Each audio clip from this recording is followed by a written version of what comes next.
Well, what's going on, guys? I hope you're doing well.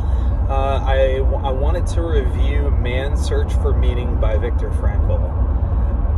One thing I'll say is Viktor Frankl went through the horrors of, I think it was 6 concentration camps.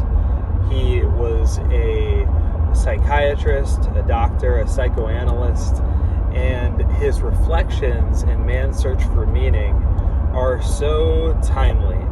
He is known for a form of therapy, hopefully for any mental health professionals out there, hopefully I'm getting this right, logos therapy. I'm not sure exactly how you say it, but his kind of the premise or thesis of the book is that more important than really anything else, according to Frankl.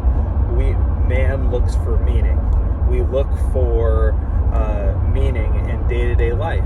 And Frankl talks about how it's not, and I'm not sure I agree with him on all these points, but he says that similar, like in a movie, you may know the meaning of a snippet of the movie, but you won't know the meaning until the movie's over.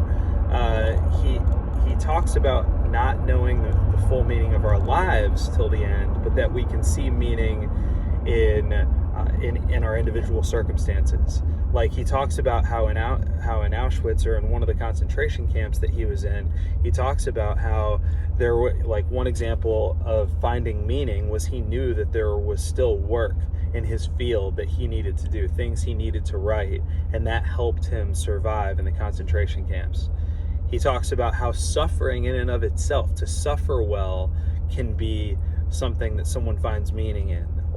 Like he actually brought some but just said that some of the people that didn't do as well in the concentration camps were people who constantly looked to the past for refuge, for mental refuge, like thinking about how good things were, or even to the potential future of what kind of meal they were going to eat as soon as they got out, that kind of thing, and how it robbed them of opportunities to find meaning in the present, even if that meaning was suffering. So just a lot of interesting insights in the book. And one of my kind of key takeaways, obviously I come from a Christian perspective on this, not to say that my opinion is like the Christian perspective, but I am a Christian, so I'm thinking about it through this lens. And I believe that God has created us on purpose. I think that Jesus told us in this world we would have trouble, but Paul tells us in Romans chapter 8, verse 28, that we know that God, in all things, God works for the good for those who love him, who walk according to his purpose. So we know that all the things, the good and the bad and the ugly of our lives, are being used by God for our good and his glory, that he'll use absolutely everything. So we can find meaning even in suffering, even when we're making mistakes or when life is not going the way that we planned, we can find meaning. And I think, being given the fact that I believe that we are created beings, I can think of no better way to find meaning than to look to our Creator.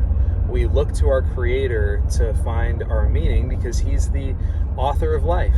And he said that of the 600 plus commands in the Old Testament, that the entire law is summed up by 2 commands, and that's to love God with all your heart, soul, mind, and strength, and love your neighbor as yourself.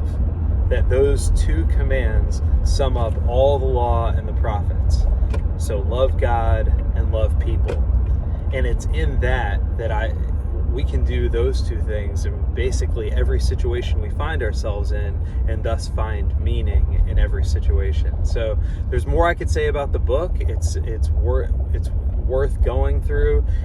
He went through things that are unimaginable, and it's interesting to see his insights throughout it. So I hope that helps, and have a great day.